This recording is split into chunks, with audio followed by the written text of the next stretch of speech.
Marcador de entrevista. Me llamo Hemal Patel, soy profesor y vicepresidente de investigación en el Departamento de Anestesiología en la Universidad de California en San Diego. Mi institución de pregrado fue en Truman State University. Es una pequeña escuela de artes liberales en medio de la nada, Missouri. Para satisfacer a mis padres, me licencié en biología.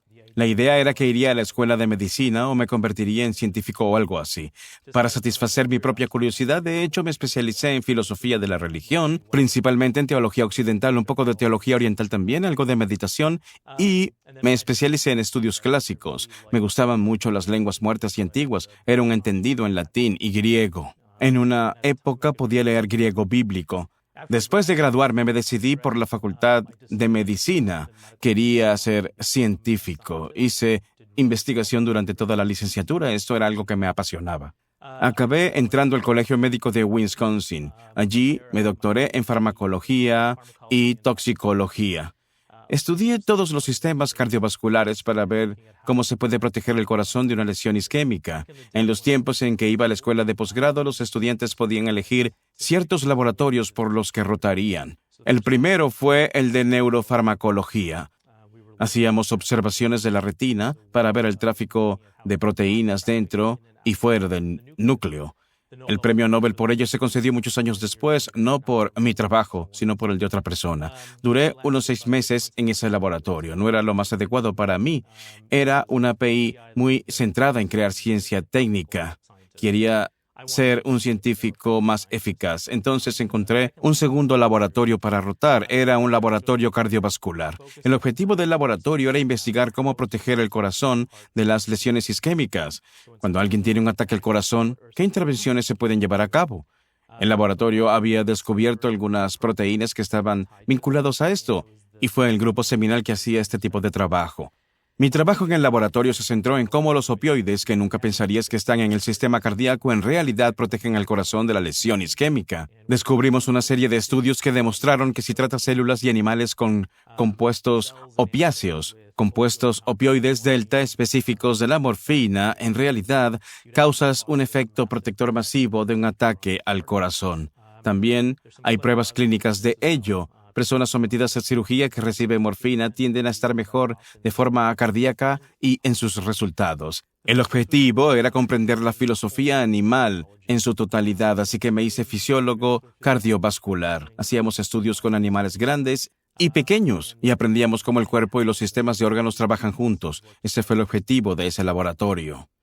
Este concepto de proteger el corazón se descubrió originalmente a finales de los 80. Estos tipos estaban tratando de crear una gran cantidad de lesiones en el corazón y pensaron que si creaban pequeñas lesiones antes de un gran ataque al corazón les daría un infarto enorme. Ocurrió exactamente lo contrario. Resultó que si de alguna manera le dabas al corazón algo parecido a una idea de lo que sería ese gran estresante, lo protegería mágicamente de una lesión isquémica, y por eso llamaron a este fenómeno preacondicionamiento. Básicamente condicionas el corazón contra algo que vendrá más adelante. Durante las últimas 4 décadas, la gente ha estado buscando algo mágico para crear esto. Hemos creado curas en ratones, ratas, cerdos. Nada se ha traducido en humanos. Realmente han sido 40 años de un camino potencialmente multimillonario que no ha llevado a ninguna cura. La idea era que si creabas pequeñas lesiones, se produce una protección. Algo causa ese efecto, ¿verdad? Han observado alrededor de 30 o 40 proteínas diferentes que han creado este efecto. Hay fármacos dirigidos a esas 30 o 40 proteínas y se han probado en varios sistemas animales, sistemas celulares, y nada ha funcionado en humanos. El problema entre hacer el trabajo en ratones, ratas y células frente a humanos es que los humanos son complicados. Tendemos a estudiar a los humanos en un contexto de enfermedad, así que son diabéticos y hipertensos. Tienen otras comorbilidades que luego determinan cómo su corazón va a responder a un evento de estrés. En un ratón, porque estás limitando por la financiación, se usan animales completamente limpios y sanos. Cuando se hace un estudio en un animal sano, todo funciona. Cuando intenté traducir eso en un humano complicado, nada funciona. Este es el problema que creo que tuvimos en la investigación. Ahí es donde se están moviendo las cosas.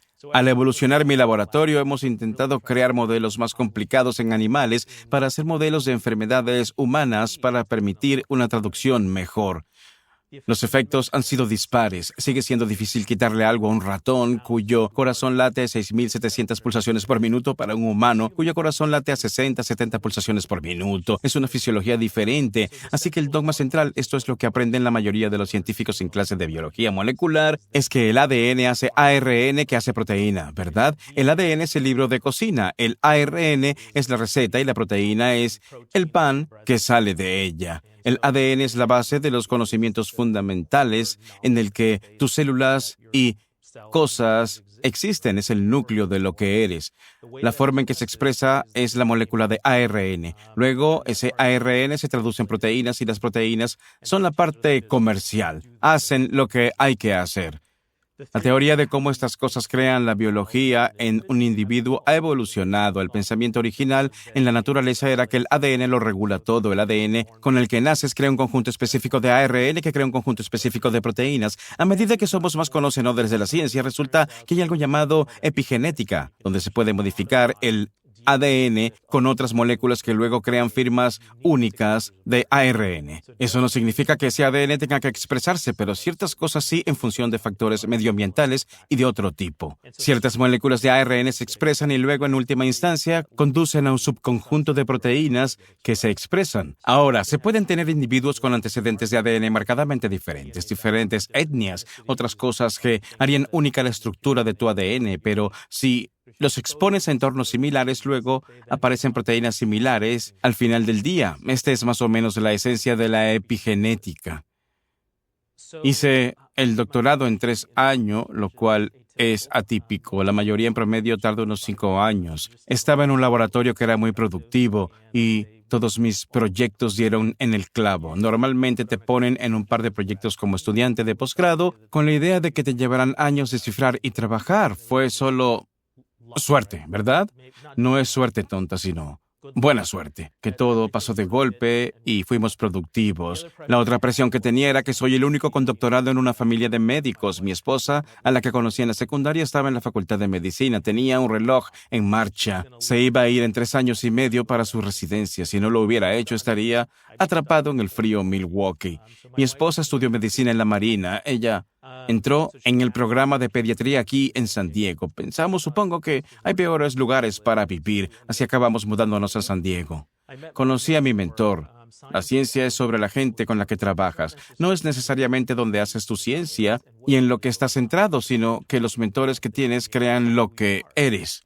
Mi tutor de tesis fue increíble. Sal de los científicos de la Tierra, muy buenos experimentalistas. Sabía cómo diseñar los tipos de estudios adecuados y se aseguró de que cada uno de sus estudiantes y postdoctorales supieran cómo hacerlo. La mayor parte de mi trabajo y mi doctorado se centró en sistemas de animales completos, cómo se integran los sistemas y órganos en un animal de fisiología más grande. Si continuaba haciéndolo como postdoc, mi siguiente nivel de formación como doctor me quedaría muy estancado en un campo concreto, así que cuando me mudé a San Diego, quería encontrar un laboratorio que estuviera haciendo algo totalmente diferente. Empecé a trabajar en biología celular. Vine aquí y mi mentor en la UCSD también fue fenomenal. Tuve suerte otra vez. Era uno de estos tipos que estaba interesado en formar la próxima generación de científicos que tuvieran capacidades técnicas y que fueran individuos con los que pudiera comunicarse y fueran sus colegas también. Seguimos en contacto. Llevo aquí 20 años y todavía recibo correos electrónicos y llamadas de él. Estamos en contacto. Así funciona la ciencia. Quieres integrarte en una familia y en una familia más grande. Cuando llegué a San Diego, empecé a trabajar en biología celular. Tomaba un órgano y lo dividía en pedazos y miraba la unidad más pequeña de la vida que podrías estudiar. Las células tienen una membrana, tienen un núcleo que contiene el ADN y tienen muchas cosas en su interior que crean vida. Podemos cultivar estas cosas en una incubadora y hacer todo tipo de estudios en ellas. La idea era mirar a la célula como una unidad básica de la vida y ver cómo se adapta al estrés.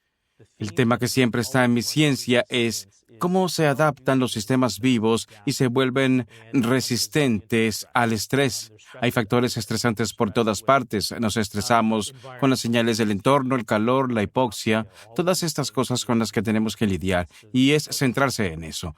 Ahora, sobre cómo el corazón se estresa en un animal, la pregunta era, ¿qué es lo básico que está pasando a nivel de la célula que crea esta adaptación?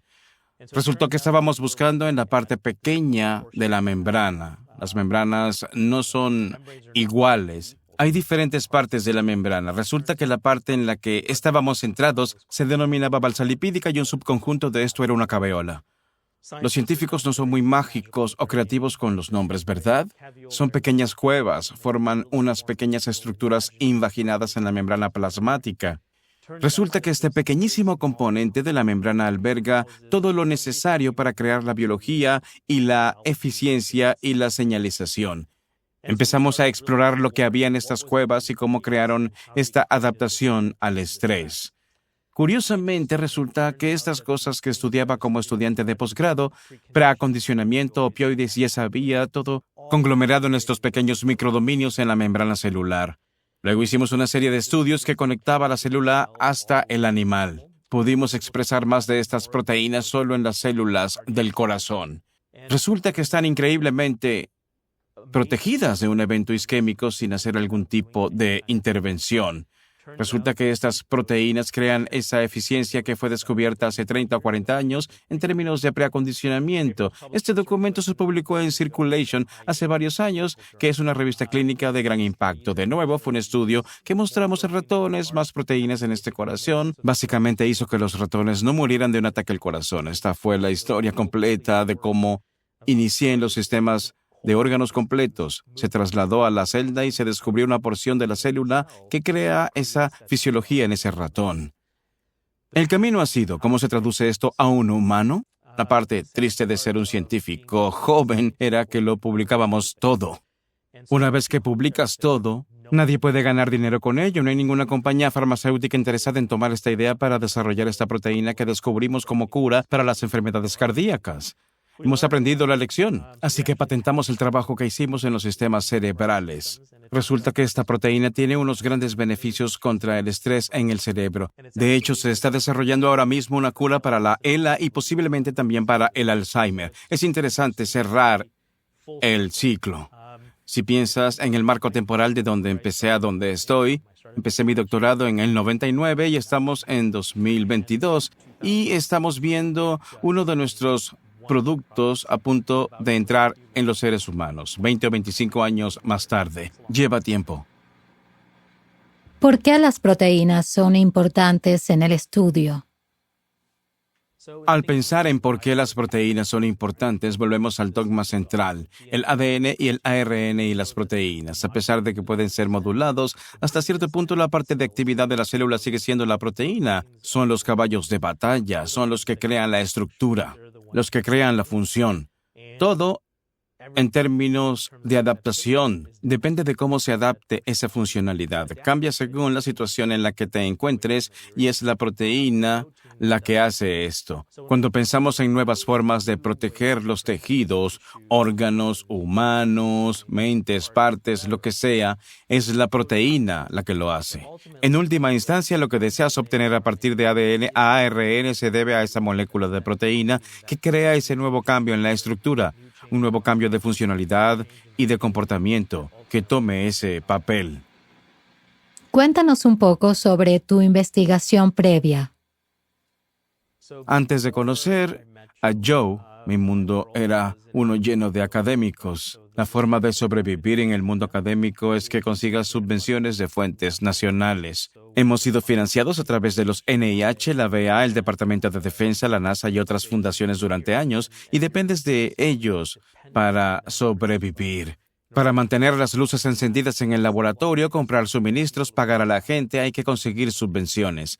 Pasé quizá el 80% de mi tiempo escribiendo subvenciones, muchas subvenciones, nunca consigues financiación a la primera y escribes a 10 o 15 subvenciones al año para mantener el laboratorio en marcha. La otra parte de ser académico es que tus archivos dependen de la productividad que generes. No solo es el dinero que ingresas, sino qué puedes hacer con ese dinero. ¿Qué ciencia puedes crear? ¿Qué artículos puedes escribir? ¿En qué tipo de revistas se pueden publicar?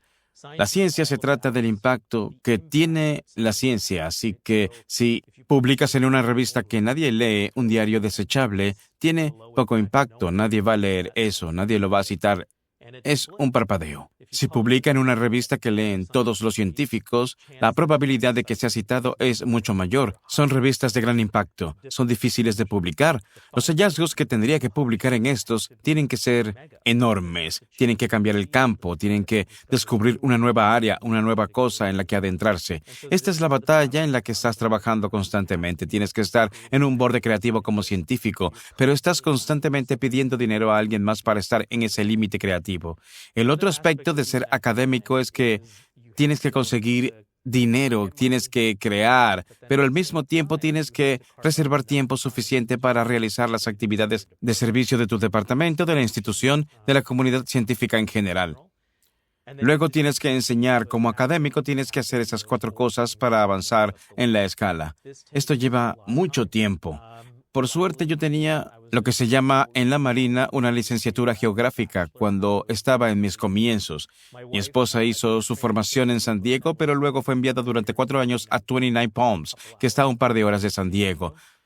Durante la semana estaba aquí en San Diego y podría estar despierto toda la noche y trabajar y hacer las cosas que necesitaba para tener éxito académicamente y luego iba de visita al desierto. Tuvimos 2 hijos. Fue una forma estresante de vivir 4 años, pero fue una época increíble para crecer como científico. Me encanta. Cuando era estudiante de posgrado y postdoctorado, me encantaba ir al laboratorio los fines de semana. La ventaja era que no había nadie más. Tenías libre acceso a todas las máquinas, a todos los computadores, a los congeladores, todo lo que puedas hacer por tu cuenta sin que nadie compita por su tiempo para hacer las cosas. La ciencia es muy competitiva desde esa perspectiva. Cuando empecé aquí en la UCSD, creo que había 10 o 12 postdoctorados en el laboratorio.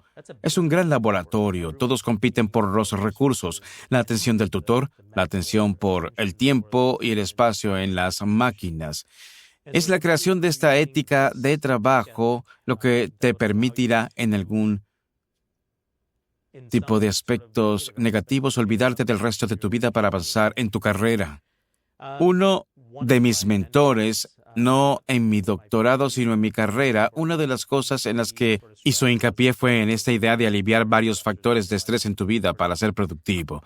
Una de las cosas en las que he vuelto a caer es que no puedes dejar de lado el aspecto familiar. Por eso trabajo todo el tiempo. Mi esposa diría que trabajo más de lo que debería, pero intento pasar tiempo con los niños y hacer otras cosas. A medida que he ido evolucionando en mi carrera científica, ha sido menos de trabajar los fines de semana y más encontrar el equilibrio entre trabajo y vida privada. Odio eso del equilibrio entre trabajo y vida privada.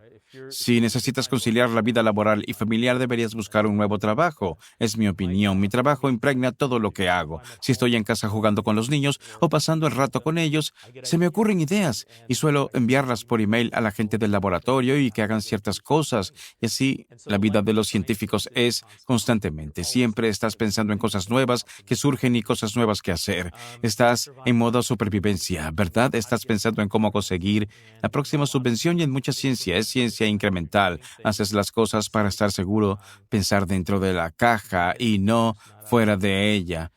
Era una forma muy dura de vivir. Tenías que preocuparte por pagarle a la gente del laboratorio. Algunos están en el laboratorio desde hace una década y ha habido momentos en los que estás como, ¿podré conseguir una subvención para financiarlos? Tienes que hacer lo que es seguro. Y lo seguro no es emocionante, solo mueve un poco la aguja. No era una buena forma de existir como científico. ¿Cómo conociste al Dr. Toby? Cuando llegué por primera vez a la UCSD, hice un postdoctorado en el departamento de farmacología. Estuve allí 3 años. Luego de hacer el postdoctorado, sigues adelante o haces un segundo postdoctorado o empiezas a conseguir un puesto en la facultad. Así que intenté conseguir un puesto en la facultad de farmacología. En aquel momento era el segundo departamento del mundo en farmacología. Si eres joven y no tienes dinero, es difícil conseguir un puesto.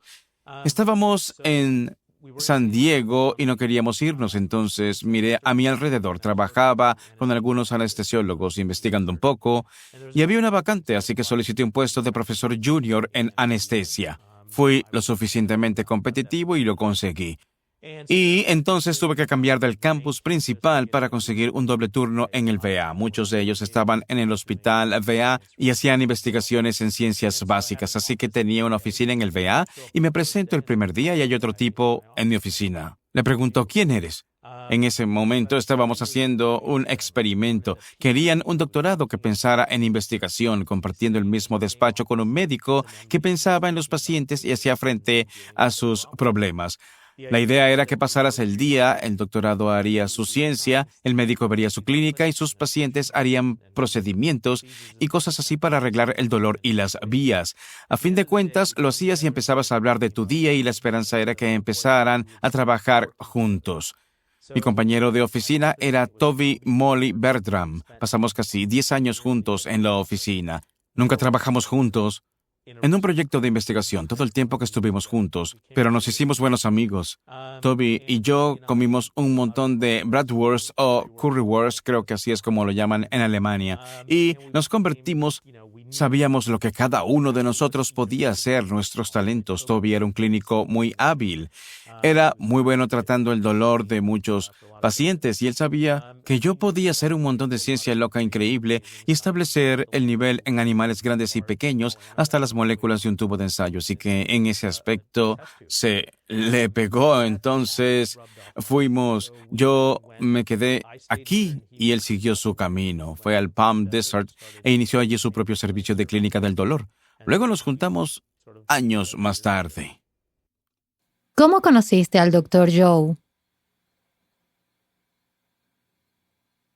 10 años después, Toby volvió a mi vida. Hablábamos de vez en cuando. Teníamos un grupo de amigos alemanes que siempre compartían. Se ocupaba de la epidemia de opiáceos en su clínica. Tuvo que encontrar una manera de controlar el dolor que no implicara recetar grandes cantidades de opioides. Así empezó a experimentar con formas alternativas de controlar el dolor, la acupuntura, y había alguien que practicaba la meditación en su clínica. Empezaron a jugar con la meditación y vieron algunos beneficios sorprendentes. Él y yo estábamos en el campus, sentados, hablamos y dijimos, deberíamos escribir una subvención juntos sobre la idea del dolor y las alternativas. Tuvo un modelo interesante donde se fijaba el estatus socioeconómico y el consumo de opiáceos. El pensamiento era, el origen socioeconómico predispone una biología molecular del dolor. Esto es lo que habíamos empezado a pensar en un principio. Desapareció durante un tiempo, no sabía dónde fue, resulta que se metió en el mundo de Joe. Empezaron a trabajar en algunas cosas de meditación. En realidad fue a un evento de Joe Dispenza y quedó impresionado. Vio cosas en ese evento y experimentó cosas en ese evento que no podía explicar como científico y como médico. Él sabía que potencialmente podría ir, así que me llamó y me dijo, tenemos que hablar. Así lanzó la idea de que había un evento en Cancún. Estoy con banderas rojas en Cancún. ¿Qué tipo de evento se hace en Cancún? ¿Qué de científico puede ser eso? Y dijo, vi algunas cosas, vi a gente sanada de cáncer. ¿Cuánto duró el evento? 2, 3 años. Fueron 7 días. Lo que dijo no tenía ningún sentido para mí como científico. No hay manera. Creo que es placebo, creo que se están inventando todo esto. Sentémonos y pensemos en lo que quieres hacer. Así que diseñamos un experimento inicial. La idea fue, bueno, no es gratis hacer esto, ¿no? Cuesta dinero hacer muestras, realizar ensayos y cosas así. ¿Cómo podemos dar el siguiente paso? ¿Dónde buscamos financiación? Ahí es donde nos quedamos atascados. Ahí fue donde empezamos a trabajar juntos para intentar resolver ese problema, conseguir dinero para llevar a cabo la idea inicial de lo que ocurre en un evento que crea estas increíbles historias de las que la gente habla. Nuestro primer evento que hicimos, donde recogimos muestras, fue en Indian Wells en febrero de 2020, un mes antes de que la pandemia iniciara y todo cerrara. Joe dijo, vamos a hacerlo. Está a 2 horas de donde estás, conduce, ya veremos. Solo quiero conocerte en persona. Habíamos hecho muchas llamadas de Zoom, así que fui y cenamos. Hablamos de todo tipo de locuras científicas que hacíamos en el laboratorio sobre hibernación, oscilaciones de membrana, cosas así. Entonces Joe me invitó a hacer una meditación caminando. Estoy como, ¿qué es eso? Esto es lo que debes descargar en el teléfono y te veremos como a las 5 de la mañana. Dije, ¿sabes? Soy científico. No me levanto hasta las 9 o 10 normalmente. Hasta que tienes hijos, entonces te levantas temprano. Llegó la mañana, miré fuera y vi un montón de gente paseando fuera. Solo llevaba ropa de vestir. Así que dije, sí, no creo que lo haga. Volví a la cama. Esa tarde hicimos nuestro primer panel en uno de sus talleres. Subimos al escenario y hablamos de lo que hacíamos en ese evento. Lo que vi en Indian Wells fue una locura. No fue nada de lo que pensaría sobre un taller de meditación. Pensé que todo iba a oler a lavanda y rosas. Entras y habrá música zen sonando por todas partes. Ya sabes, casi te imaginas como niebla en tu cara mientras estás sentado. Era como un concierto de rock. Era ruidoso, era odioso. Había gente con todo tipo de atuendos locos. ¿Qué hacen estos tipos? Nunca pensarías que biología podría salir de esto. Es literalmente un concierto de rock. ¿Cómo va a arreglar eso tu biología? No vi nada de lo que pasó. Mi experiencia fue ruido fuerte, mucha gente bailando, que subía al escenario para decir algunas cosas sobre los ratones, células de rata, ese tipo de cosas, y luego conduje a casa. ¿Qué investigaciones realizaron en el evento de Indian Wells? La idea que se nos ocurrió a Toby y a mí fue que si queríamos saber lo que le sucedía a un individuo en este evento, teníamos que estudiarlos en detalle molecular, muy fino. Teníamos que saber lo que sus cuerpos estaban creando, tanto a nivel fisiológico como molecular, para hacernos una idea de lo que estaba pasando. Las muestras que obtuvimos de Indian Wells se guardaron en mi congelador a -80 durante meses y recibía llamadas extrañas de este tipo, Joe Dispenza, y él sería como, hey, solo para comprobar, ¿cómo va ese estudio? Estaba como, bien. Tenemos que hacer algo con esas muestras. Luego, Juan, que era un postdoc en mi laboratorio, por fin pudo jugar un poco con las muestras. Las miró. Lo que queríamos era no invertir demasiado tiempo, poder o recursos humanos y financieros. Si no había nada allí, queríamos pasar a algo más grande en términos de identificar nuevos recursos de este taller de meditación. Recolectamos sangre antes de que empezara el evento y luego a los 7 días del evento. Pensamos que esto era, si vas a ver un cambio, esto era lo que iba a mostrarlo. Juan miró el antes y el después en estos sujetos y me envió un mensaje con algunas fotos y dijo, esto es increíble, hay cambios muy grandes. Así que no fue Toby, no fue Joe, no fue Hillary, no fue nadie más en la comunidad que me hizo ir a un evento. En realidad, fue el computador que generaba datos de forma ciega y desconocida, los números que estábamos mirando. Nos dimos cuenta de que los meditadores experimentados, cuando los miramos como un grupo, crean un perfil único en su biología, en su sangre, en 7 días. Fue asombroso, no me lo esperaba. Entonces tuve que ir y ver por mí mismo cómo era eso. Por supuesto, llevé a Juan porque él también tenía que verlo. La idea fue ir a Orlando. Fue en abril de 2021. Fue el primer evento al que asistí, duró una semana. La idea era que íbamos a investigar más, pero también fue un tiempo para sumergirme en el proceso. En Orlando era como un concierto de rock, pero luego estaban las conferencias y la meditación.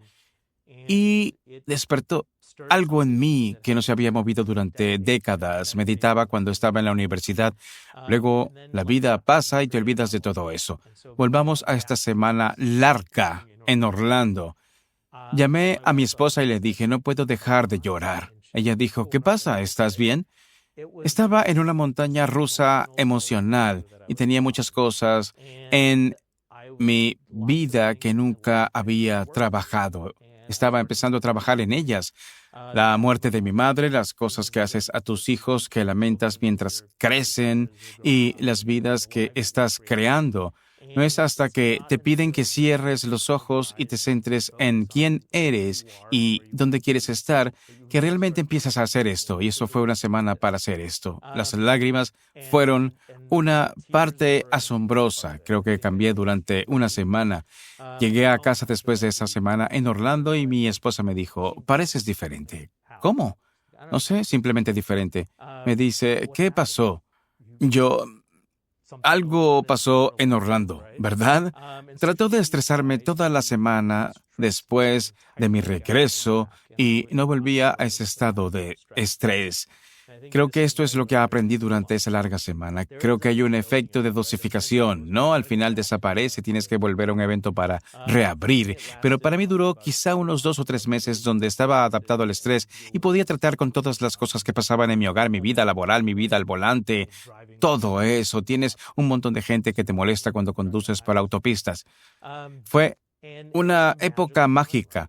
Esta idea de pensar activamente sobre tu comportamiento y corregirlo antes de seguir este camino equivocado. Creo que hay un elemento de fijación de la biología en esto. ¿Y quién iba a decir que se podía hacer esto en un concierto de rock? Cuando pensábamos en cómo diseñar esto para el estudio de Indian Wells, mis antecedentes son el diseño de estudios en ratones y ratas, así que es muy diferente. Básicamente podemos usar 1000 ratas si quisiéramos hacer un estudio. Hay que justificar este tipo de cosas. En los últimos 6, 7 años hemos empezado a trabajar en la población humana en este tipo de estudios. Estuve involucrado en estudios de gemelos de la NASA, donde un gemelo fue al espacio durante un año y el gemelo idéntico se sentaba en el suelo para ver lo que un entorno como ese estrés en el espacio provocaría en el cuerpo humano.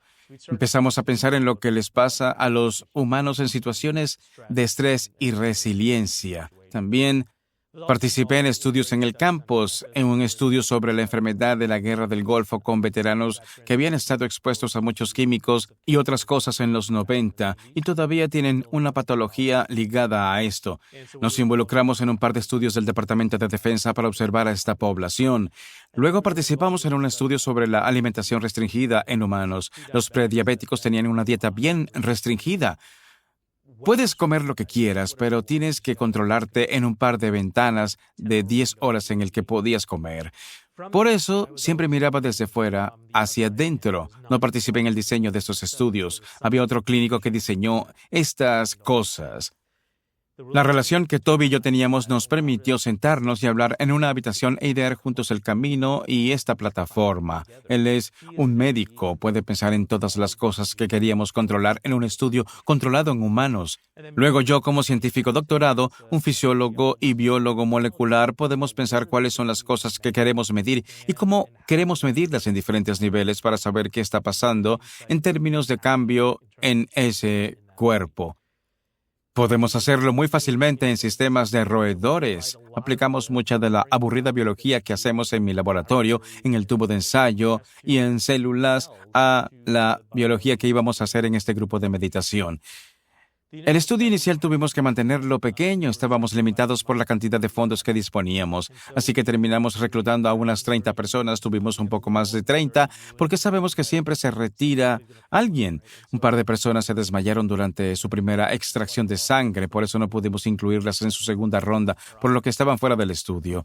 Así que al final del día creo que teníamos alrededor de 27 o 28 personas completas para las mediciones previas y ulteriores que estábamos haciendo. Queríamos ver el cuerpo. Un par de maneras de hacerlo es observar la actividad eléctrica cerebral. Todos estos individuos tenían gorras para el cerebro y estábamos midiendo la actividad cerebral durante la meditación antes y después del evento para ver lo que su cerebro puede lograr. También les pusimos monitores cardíacos para poder mirar su variabilidad del ritmo cardíaco y otros parámetros de su comportamiento cardíaco. Así que teníamos 2 medidas de la fisiología y hacíamos las extracciones de sangre. Hicimos una extracción de sangre antes de que empezara el evento como premuestra. Luego hicimos una extracción de sangre al final del evento como una posmuestra para ver cómo cambian los marcadores sanguíneos antes de que pase algo y después de una semana. Pero dentro de la gente que elegimos también teníamos que tener extremos para luego controlar lo que ocurre durante el evento. La parte más difícil de este estudio fue averiguar cómo iba a ser el control, así que pasamos por muchas ideas para averiguar cuál sería ese control. El control ideal para este estudio que finalmente acordamos sería la persona que estaba en un resort relajándose pero no meditando. Hay muchas parejas que vienen a estos eventos, están allí para relajarse y trabajar un poco, así que reclutamos a algunos de estos en nuestro grupo de control inicial. El siguiente grupo que queríamos era uno de meditadores nuevos, gente que no sabe quién es Joe Dispenza. Era la primera vez que asistían a ese evento y tienen un grado de sano escepticismo. Ellos no han comprado la idea del enigma de lo que está ocurriendo. Siguen cuestionándose por qué están allí, lo que van a conseguir y no están seguros de todo lo que está pasando. Estos eran nuestros meditadores principiantes, así que nos dieron algo más allá del control. El control no hacía nada de la meditación. El principiante era una persona nueva allí que estaba pasando por todo ese nuevo proceso. Luego queríamos otro grupo extremo, a los meditadores experimentados, personas que han acudido a múltiples eventos, que hacen este tipo de cosas en casa todos los días. Es una parte esencial de su vida, como comer o hacer ejercicio. Esto es algo que tienen en su horario como una rutina. Pensamos que estos individuos estarían en el extremo más alejado de crear unos factores únicos que siempre están ahí y podría darnos una idea de lo que ocurre cuando alguien vive este tipo de estilo de vida. Así es como diseñamos el primer estudio. Era pequeño. Podríamos hacer alguna declaración una vez tuviéramos algunos datos de que algo se movía en este camino de meditación para crear una nueva biología. Ahí es donde empezamos. Cuando recibimos las muestras de Indian Wells, como mencioné, estuvieron en el congelador por un tiempo y las miramos finalmente. Tenemos una máquina en el laboratorio llamada NanoSight. Básicamente es una máquina donde se inyecta una pequeña cantidad de plasma, que es la parte de la sangre que observamos para muchos de estos factores que estamos tratando de identificar. Miramos lo que llamarían polvo. Bajo el microscopio parecen unos pequeños flotadores que se mueven alrededor. Utiliza movimientos brownianos para rastrear cuántas de estas partículas hay y luego, a través de ese movimiento, se puede averiguar cuál es el tamaño de estas partículas. La nueva revolución de la biología. Creo que eso cambiará hacia dónde se dirige el campo en esta idea de los exosomas. La gente se inyecta exosomas en la rodilla y en su sangre, todo este tipo de cosas. Los exosomas son literalmente la basura que sale de tus células. Eso es lo que se pensaba que eran. Cuando lo miras bajo el microscopio parece literalmente polvo de material celular. Cuando los miras con un aumento realmente alto, con un microscopio electrónico como un aumento de 11.000 a 12.000, resulta que estas cosas no son polvo. En realidad tienen una estructura de membrana y resulta que hay ácidos nucleicos, micromoléculas de ARN en su interior. Estas moléculas de ARN, cuando se relacionan con células, órganos y otras cosas, pueden cambiar el comportamiento de esa célula en el órgano. Los exosomas tienen mucho potencial. Cuando Juan estaba escaneando estas muestras de plasma en nuestro sistema NanoSight, lo que encontró fue que había un loco y sorprendente cambio en la población de exosomas en los meditadores experimentados.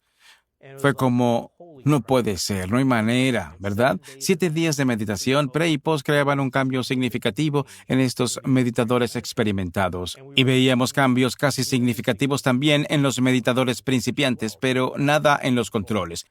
De nuevo, los controles son nuestra captura de lo que pasa cuando no pasa nada, cuando no están meditando, cuando no están pasando por ese proceso. Cuando comparas al principiante y al experimentado con eso, hubo un cambio dramático. Estuvimos buscando en los exosomas en otros proyectos del laboratorio. Pensamos que esto encajaba de forma interesante en esto. Entonces, ¿cuál es la experiencia que crea el meditador en esta reserva de exosomas que podría estar cambiando la biología? Por eso nos entusiasmamos, porque esta sería una forma de explicar cómo la meditación modifica el funcionamiento de los órganos, la función vital y, básicamente, al individuo. Aquí es donde despegamos. Dado que la investigación es costosa, tenemos que elegir algo para estudiar con un increíble detalle. Una vez más, los científicos no son muy creativos. Uno se pregunta a quién debo estudiar. Escojamos el número 1, 001. Este fue el primer sujeto que entró en nuestro estudio. Era un número fácil de rastrear en los congeladores. Los tubos estaban etiquetados 001. Era como corre esa muestra en cada sistema que tenemos en el laboratorio. Empezamos a jugar con el 001 en ensayos de inmunidad, en ensayos mitocondriales y de cáncer y todo lo que pudimos con la sangre de este sujeto. Se comportó de un modo inesperado. Había una biología que este sujeto creaba en una semana de meditación que cambia la superficie de cada biología que hemos examinado.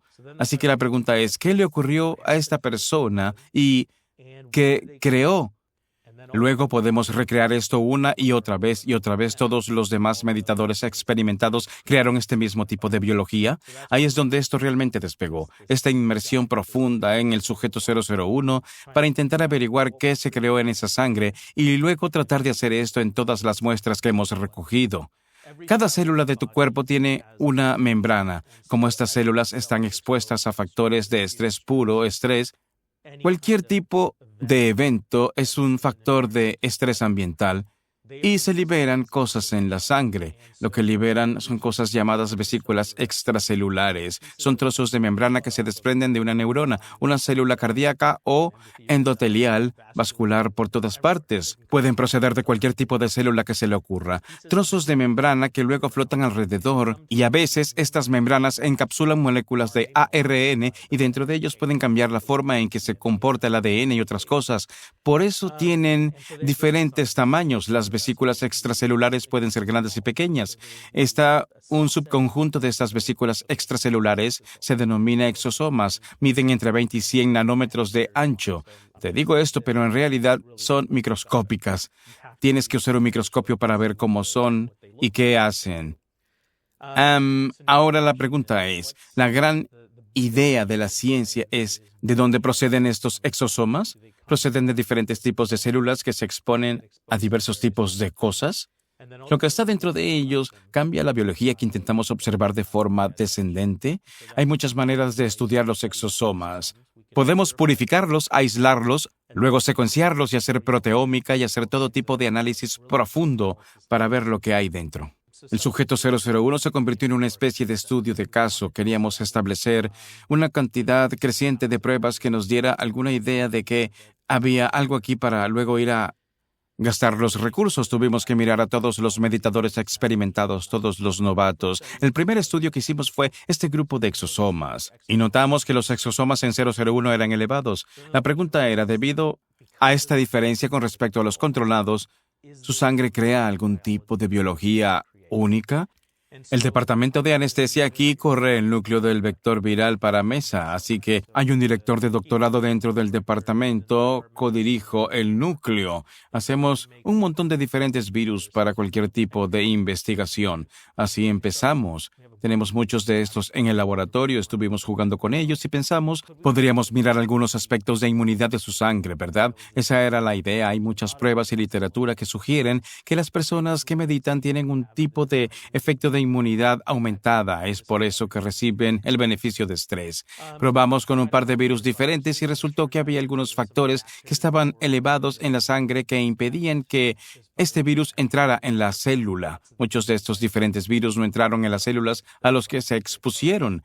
Si pones sangre de este meditador en esa célula, de alguna manera crea esta resistencia, esta inmunidad frente a estos virus. Eso nos dio la idea de que había un componente biológico en esa sangre. No solo elevaba, no fue este pensamiento de que elevaba basura en su sangre, sino que lo que sea que estaba siendo regulado tenía algún beneficio biológico al final del día. Así que empezamos a pensar que eran esas cosas. Lo otro en lo que mis laboratorios han estado muy interesados son los lípidos. Hemos estado interesados en cómo cambia la estructura de la membrana con el tiempo. El plasma son pequeños trozos de membranas que circulan por ahí. Hicimos un ensayo en una máquina de resonancia electromagnética de spin. Suena muy elegante. Es un microondas muy caro. Lo que puedes hacer en esto es etiquetar los lípidos con las sondas de spin en particular. Luego puedes mirar para ver cómo se mueven estas sondas de spin. Si hay algún tipo de obstáculo en la capacidad de esta sonda de spin para moverse en la estructura de membrana, sugiere que está siendo restringida de alguna manera. Hay más lípidos, hay más proteínas, hay algo más allí que está creando esta rigidez en esa membrana. Lo que notamos en el plasma del sujeto 001 es que había una mayor rigidez, había más lípidos potencialmente en esa estructura de la membrana plasmática y en el plasma de la sangre. La razón por la que esto es importante es que cuando estaba estudiando formas de proteger el corazón de una lesión isquémica en la época cuando era estudiante de posgrado en Milwaukee, una de las cosas en las que estaba muy interesado era la hibernación. Resulta que los animales que hibernan pueden reducir su ritmo cardíaco a casi nada. Es como si estuvieran en éxtasis, ¿verdad? Están en un estado no animado de la vida. Luego se despiertan y les sube el ritmo cardíaco y se van como si nada hubiera pasado. La idea era, ¿la hibernación te da alguna inclinación de lo que ocurre con la adaptación al estrés? Uno de los pensamientos de las hipótesis predominantes en los trabajos de hibernación fue que el desencadenante que induce la hibernación es una carga de lípidos en tu sangre. Hay estudios que se hicieron en las ardillas de tierra y osos. No sé cómo pincharías a un oso dormido, pero básicamente lo desangras. Cuando comparas su plasma antes de la hibernación y después de ella, parece un plasma lechoso y blanco. Hay muchos lípidos flotando por ahí. En realidad hay algo de ciencia al respecto. Hay un par de grupos que estudian los ataques al corazón y uno de los experimentos que hicieron fue que cargaron de grasa a estos animales y luego los expusieron a un ataque al corazón. Resulta que tienen menos ataques al corazón cuando están cargados de grasa. La idea era que la mayoría de los individuos que estábamos viendo que teníamos una persona control que estábamos mirando como un comparador del 001 cuando hacíamos estos ensayos. Los lípidos en 001 estaban en un nivel tan alto que sugieren potencialmente esta idea de la hibernación. Tal vez haya algo en ello, ¿verdad? Existe la idea de que la meditación es tal vez un estado de hibernación hiperexagerado. Si el sujeto 001 estaba en una experiencia meditativa, tal vez estaba en este estado de hibernación debido al aumento de lípidos que vimos en su sangre y estamos empezando a captar algunos elementos de esto. La pregunta es, si estás en estado de hibernación, probablemente segregas factores en la sangre que adaptan tu cuerpo a este estrés y este sistema desestresante en el que te has metido.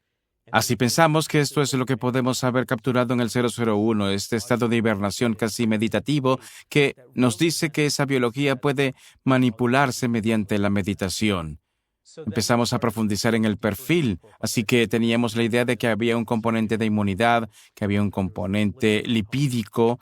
La idea era, veamos, de forma muy imparcial todo lo que podría estar allí, así que enviamos las muestras a la UC Davis. Tienen un núcleo financiado a nivel nacional que examina los metabolitos. Puedes mirar 3,000 cosas diferentes todo a la vez en unos 150 microlitros de plasma, que no es mucho plasma. Es una pequeña cantidad de plasma para mirar. La idea era que todos estos factores están cambiando y nos dan alguna idea de qué vías y redes pueden verse alteradas. Nos fijamos en los metabolitos estándar. Son subproductos de tus células, cómo se comportan y usan la energía. Nos fijamos en las aminas biogénicas. Estas son aminas secretadas que tienen potencial para cambiar la biología y nos fijamos en los lípidos. Queríamos ver este cambio en los lípidos. Cuando miramos, hubo un cambio dramático del control de nuevo. 001 tuvo esta increíble explosión de metabolitos en su sangre que aumentaron y cambiaron.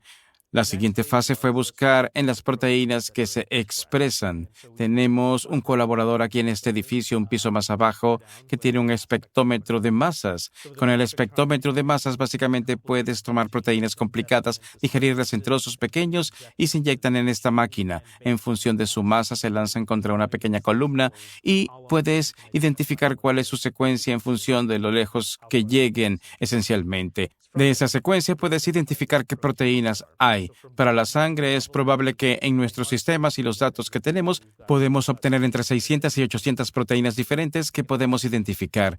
De nuevo lo mismo. En comparación con el control, 001 tuvo sorprendentes cambios en las proteínas que pudimos ver. Ahora, individuo que tuvo esta experiencia de una semana de duración tuvo esta increíble adaptación. Presentó este cambio en los exosomas que pensamos que de alguna manera se adapta a este ensayo inmunológico que estábamos haciendo. Luego, cuando miras más profundamente, más profunda en esa biología, todo sobre eso, que la sangre está cambiando y es ese individuo pasando por esa experiencia lo que está cambiando. La pregunta para nosotros ha sido, a medida que la ciencia evoluciona, es ¿qué está sucediendo durante ese cambio? ¿Esto sucede solo en 001 o es una característica común de todos los que meditan? Esto es algo inesperado, ¿verdad? Cuando se hacen estudios en ratones controlados que son consanguíneos, toda la genética es la misma. Hay mucha variabilidad. Lo que notamos en el 001, estamos empezando a verlo en todos los individuos que pasan por este proceso. Es algo que es inesperado. Las personas que hacen el análisis miran esto y es como, no debería estar sucediendo, ¿verdad? Todos son individuos, sin embargo, sus metabolitos están haciendo exactamente lo mismo, sus exosomas, sus proteínas, y creemos que también eventualmente su ARN y otras cosas que veremos. Lo que está sucediendo en estos eventos está creando esto es lo que buscamos. ¿Qué acogida tuvo esta investigación en la Universidad de San Diego? Llevo 20 años en la UCSD y he tenido muchas ofertas para irme y lo pienso tal vez por 20 o 30 segundos. Entonces miro a mi alrededor y este es un entorno increíble para estar. Es un campus muy colaborativo. La gente te dará cualquier tipo de recurso que tenga y es un campus de élite, ¿verdad? Aquí hay científicos increíbles, premios Nobel, miembros de la Academia Nacional a los que puedes llamar literalmente y te darán un tiempo para hablar de tu ciencia. Mientras descubríamos algunas de estas cosas en meditación, la preocupación que tenía como científico era, ¿estoy yendo a un espacio donde no me vieran como un científico creíble? Digo que puedo tener algunas respuestas sobre por qué la gente se sana y hace estas cosas increíbles en un evento. Y empieza a sobrepasar los límites donde la mayoría de la ciencia se siente cómoda. Cuando revelé algunos de estos datos a mis colegas, me sorprendió gratamente que estaban muy interesados en esto. El hallazgo también les sorprendió, pero estaban dispuestos a aceptarlo como un grano de sal. La ciencia estaba bien hecha y controlada. Sabíamos desde esa perspectiva que realmente se estaba produciendo un cambio. No era una anormalidad, no era un cambio artificial, no fue horneado de ninguna manera. Era un verdadero efecto científico lo que estábamos observando. Recibimos mucho apoyo de mi presidente. Ruth Waterman me ha apoyado mucho. Todo el profesorado del departamento quiere centrar su atención. La idea es que si te va bien en la ciencia controlada y lo estás haciendo de una manera innovadora, habrá apoyo para ti para llevarte al siguiente nivel. Este es el entorno para hacerlo. La UCSD es uno de esos lugares mágicos donde la gente valorará tus ideas en función del rigor con que se aplique esa ciencia. Estamos haciendo todos estos estudios de forma muy rigurosa. Todo es ciego y asignado al azar. Cuando la gente del laboratorio está trabajando con esas muestras, son números. No saben quién es esa persona, no saben si son un control principiante y experimentado, no saben lo que les ha pasado. No disponen de esa información, solo generamos datos y luego lo miramos de una manera imparcial y la ciencia tiende a responder a ello de forma muy positiva. ¿Cómo prosiguió la investigación? Cuando empezamos a profundizar en el análisis de Indian Wells, pensamos en cómo ampliar este estudio. Esto realmente no pasaba por mi cabeza hasta que fui a Orlando y lo experimenté por mí mismo. La utilidad y el problema en la ciencia es que tienes que repetir experimentos muchas veces para ver si el hallazgo es real o si es casualidad que esté ocurriendo. Necesitábamos reclutar un número cada vez mayor de personas en nuestros estudios.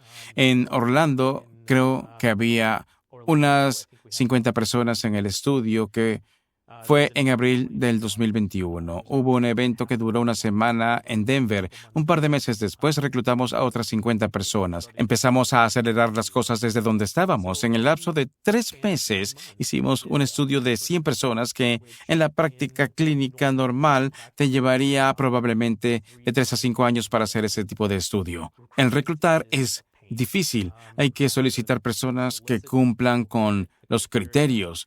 Luego hay que atraerlos para que participen en ese estudio. Luego tienes que llevarlos al lugar del estudio para hacer todos los experimentos. Teníamos todo esto resuelto. Estas cosas ocurrían en un evento de una semana. Era un público cautivo. La pregunta era, ¿iban a estar interesados en ser estudiados en nuestros diversos experimentos? Feliz sorpresa fue que hubo una gran efusión de interés en nuestros estudios.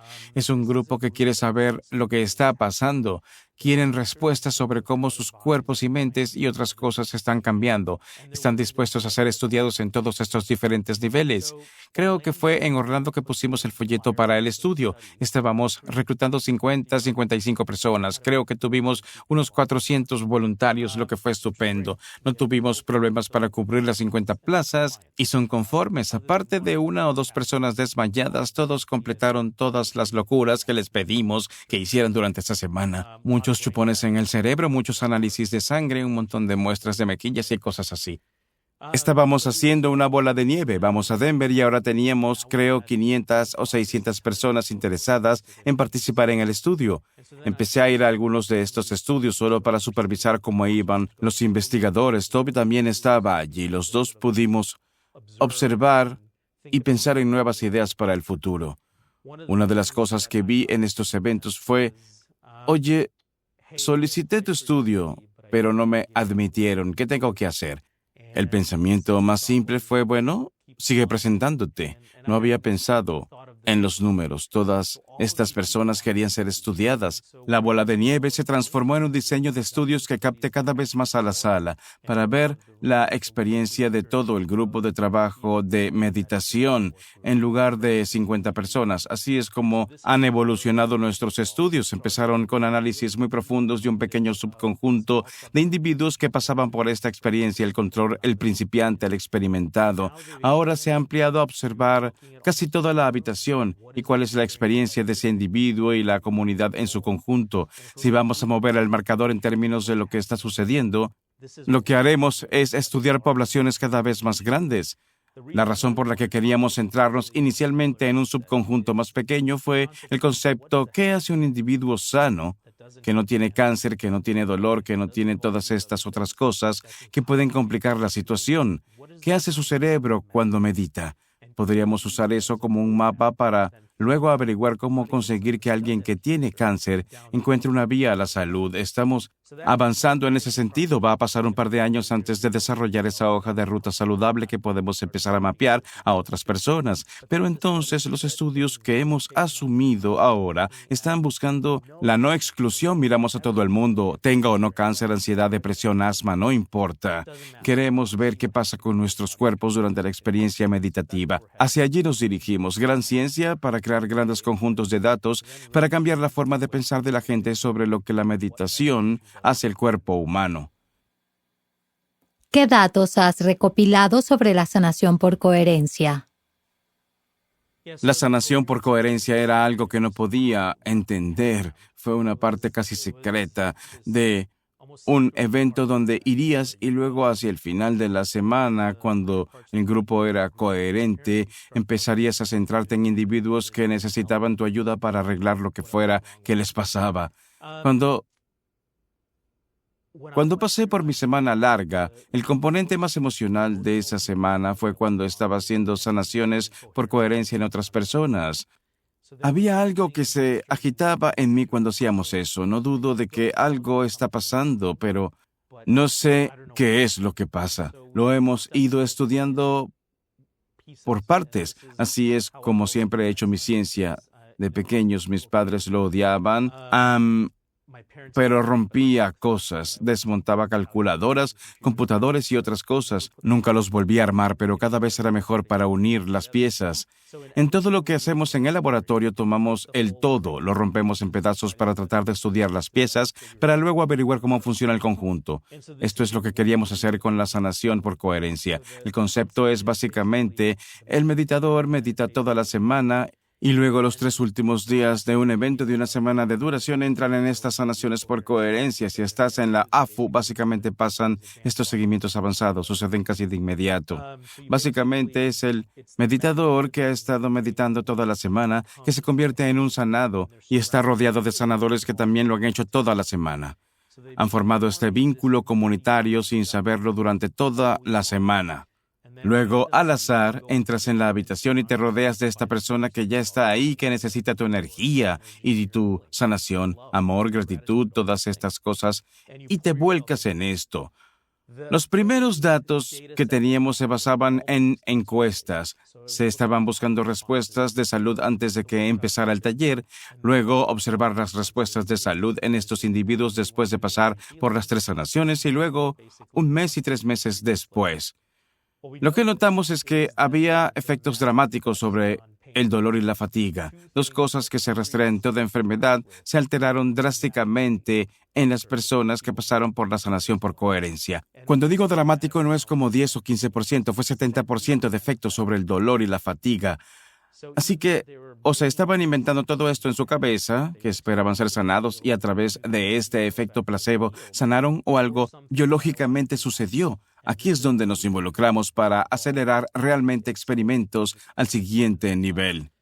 Además de hacer estas encuestas de salud, empezamos a ver las muestras biológicas. Veíamos los raspados de mejillas para ver si su epigenética estaba cambiando. Hemos empezado a mirar muestras de heces para ver si el microbioma estaba cambiando y la sangre de estos sanados para ver si estaba cambiando.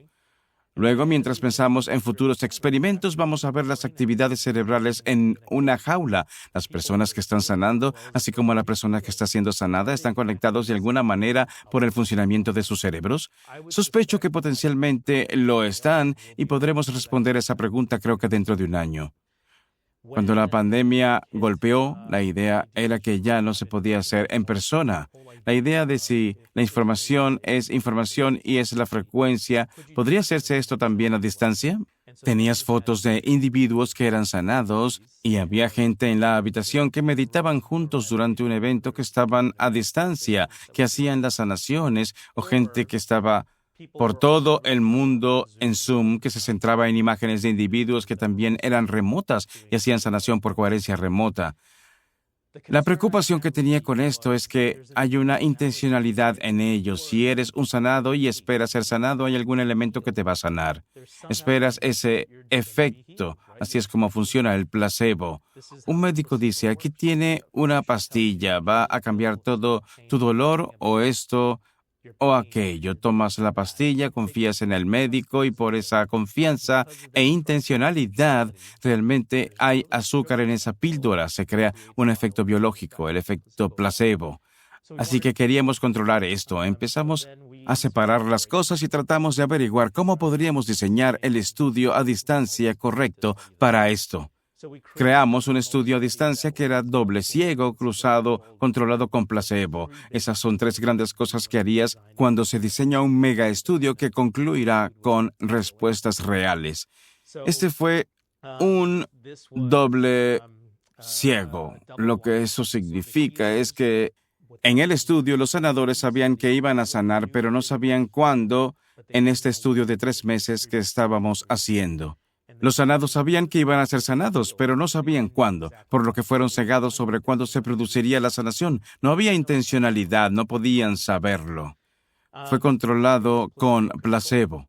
La otra cosa que teníamos eran 40 individuos falsos que no existían en absoluto. Puedes ir a un sitio web llamado estapersonanoexiste.com y generar la imagen de un sujeto que juro que lo vi en el supermercado el otro día, pero es un conglomerado de un computador que pone algunas caras juntas. Así que poblamos el estudio con 40 de estos individuos a los que les dimos nombres, intencionalidad, cosas que querían arreglar sobre sus vidas y fueron arrojados a la mezcla. Nadie sabía quiénes eran esos individuos. La gente en el otro extremo fue controlada con placebo. No tenías la noción no sabías si estabas sanando a una persona real o a una persona falsa. Como sanado, no sabías si te estaban sanando o no.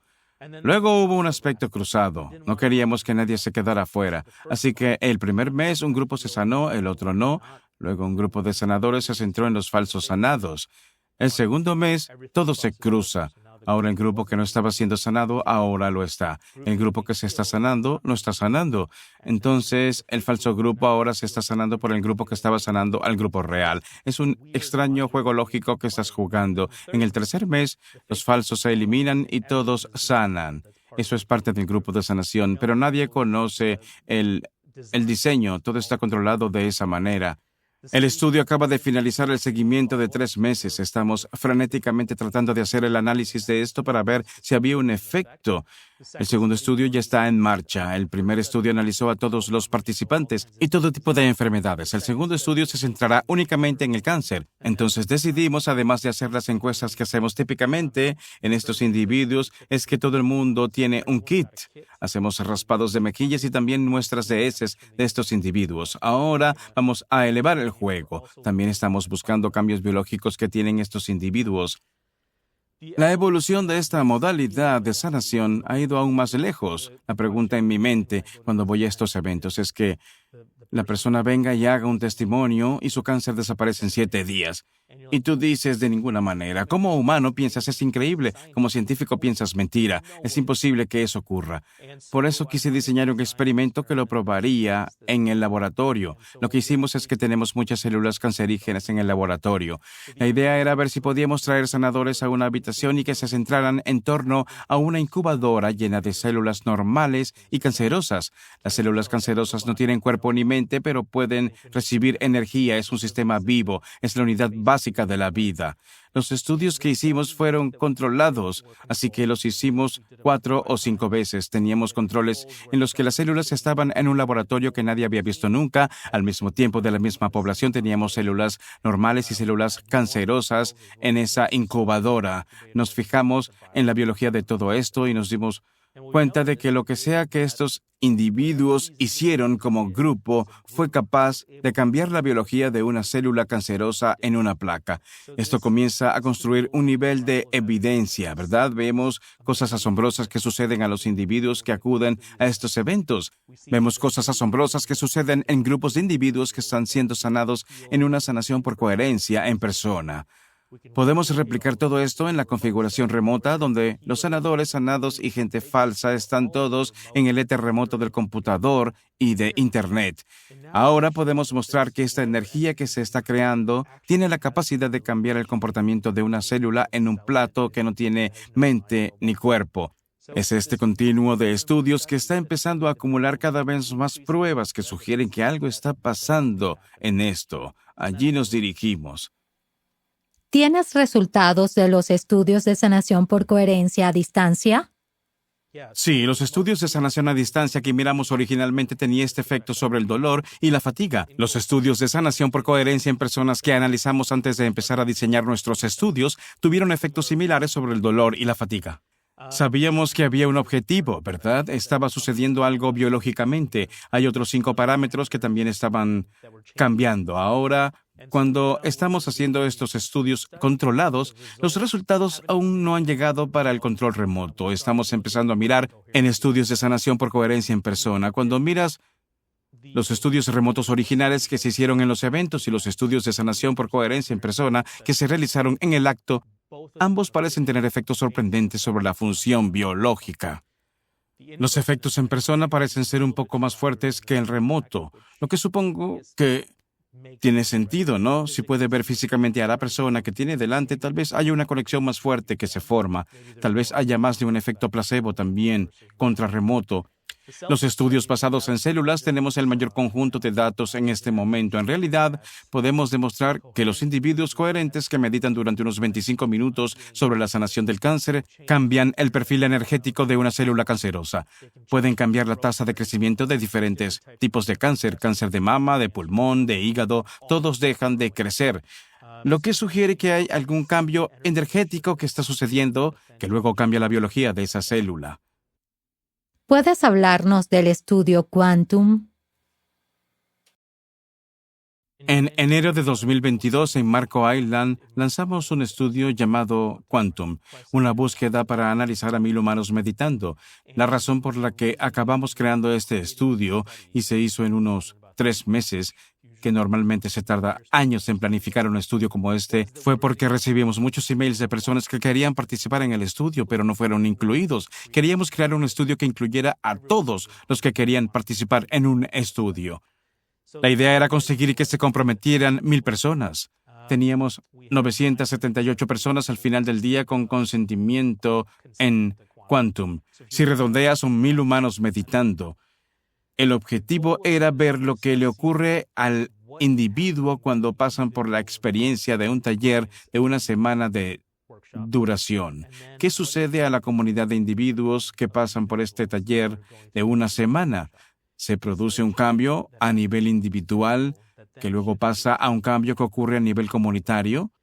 Entonces, ¿cómo se mide eso? Una de las preguntas era cómo mirar al individuo y la comunidad al mismo tiempo. Algunas cosas sencillas fueron que podíamos medir a la gente 24/7 con un dispositivo biométrico. Todo el mundo tuvo un reloj Garmin que estaba en Quantum. Tenían que llevar el Garmin tanto como pudieran a lo largo de la semana. Lo que el Garmin nos permitía era capturar la frecuencia cardíaca, la actividad del sueño, la variabilidad de la frecuencia cardíaca, algunos elementos de estrés y esta cosa que llaman batería corporal. Tenemos mucha información recopilada 24/7 de estos individuos. Una vez que te lo pones, generalmente te olvidas de él. La mayoría de la gente, otros son sensibles y no lo harán. La idea era tener algo no intrusivo con el que pudiéramos recopilar datos todo el tiempo. Ese era un elemento. El otro que queríamos captar era cuál es el estado de salud de alguien antes de comenzar la semana del evento y qué pasa después de que pasa esa experiencia meditativa de 7 días. Las encuestas de salud se hicieron en SurveyMonkey. Recibes un pin, lo rellenas, hay cientos de preguntas que se hacen. Así podemos ver cómo la salud de la persona está evolucionando desde su percepción. Fue una parte importante. Esas eran las 2 cosas absolutas que tenías que hacer para entrar en Quantum. Pensábamos que era fácil. Te pones una cosa y respondes a unas preguntas fácil. Habíamos hablado internamente. Podríamos conseguir algunos especímenes biológicos de estos individuos que nos permitiera hacer afirmaciones más grandes y más fuertes sobre ellos. El área popular en la ciencia en este momento, como en muchos otros lugares, es el microbioma. Todo el mundo está interesado en averiguar qué hay en el intestino y cómo regula todo lo demás que hay en tu cuerpo. Hay un eje intestino-cerebro, uno intestino-corazón y otro intestino-hígado. El intestino lo controla todo. Las bacterias segregan factores, feromonas, hormonas, otras cosas que regulan tu biología. Creo que eso está siendo más aceptado. Nadie ha hecho un estudio a gran escala de cómo influye la meditación en el intestino y el comportamiento de tu microbioma y tus bacterias. Es por eso que queríamos hacerlo. Además de esto, queríamos observar los cambios en la estructura del ADN, estos cambios epigenéticos del que todo el mundo habla que ocurren a través de la exposición ambiental. Se trata de un enorme cambio medioambiental sobre quién eres y en qué te conviertes al final de esa semana. Creemos que ocurrirán algunos cambios epigenéticos. La epigenética es fácil, solo tienes que tomar un palito de helado, te raspas la mejilla, escupes en un tubo y tenemos tus células. Podemos fijarnos en los cambios del ADN. Pensábamos que las heces iban a ser un poco más difícil. Básicamente tuvieron que darnos una muestra de heces en un frasquito. Pensamos que tal vez 100 o 200 personas lo pensarían y dirían, bien, voy a revisar todo esto, dame el Garmin, la encuesta, la muestra de heces y la mejilla. Estábamos felizmente sorprendidos. Tuvimos casi 800 personas fuera de Quantum que nos dieron una muestra pre y post de las heces y un raspado de mejilla, además del Garmin y las encuestas. Ahora, cuando tienes 1,000 personas en un estudio y 800 personas te dan este conjunto de datos biológicos de alto nivel con el que podemos hacer cosas, puedes empezar a hacer inferencias sorprendentes y conclusiones. Cuando miras a las 978 personas en Quantum, hay 18 enfermedades en las que tenemos al menos 30 personas o más que estén representados dentro de ese grupo de 1,000 personas. 30 es un número mágico en la ciencia. Una vez que tienes 30 sujetos, puedes hacer verdaderos análisis estadísticos. Alcanza ese listón de poder hacer algunas afirmaciones. Así, 18 enfermedades en Quantum donde haya al menos 30 personas o más. Estas son cosas a las que se enfrenta la población en general, tristemente y en cierto modo esperable. Si nos fijamos en los tres primeros, ansiedad, depresión, hipotiroidismo, todos ellos tienen algún componente de salud mental. Luego el estrés postraumático está en la lista y casi siempre personas en Quantum con esto. Esas 4 cosas representan unas 500 personas en Quantum, así que el 50% de la población tiene algo mal con trastornos de salud mental.